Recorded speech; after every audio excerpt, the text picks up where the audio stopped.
جوان با فکر کس بازی دادن نمیتونه. جوانای بی فکر است که آجل یک نفر با یک تلویزیون، با یک رادیو، با یک ماشک $200، با یک چیز.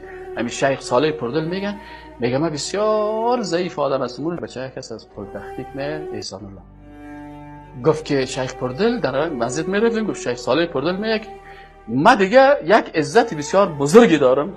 خوب گفت من بسیار آدم عاجز ضعیف از کل تانگه ضعیفتر هستم. خب من یک قوت دارم و عزت دارم و که مرا تا بالا کس خریده نتونست. نه در مقابل چوکی مرا کس خریده تانسته، نه مرا در مقابل پیسه خریده تانسته و نه در مقابل شهوات. بعضی کساس خوب دیندار است اما یک چوکی که دید ایمانش کوچ میکنه. وی چوکی رو چی تو عزیز بکن؟ همین چوکی یک نباشه دوستا نرن امریکا یک نره بازی موتر $40,000 من چطور میشه؟ صحیح بود در موتر گپش خراب کرده.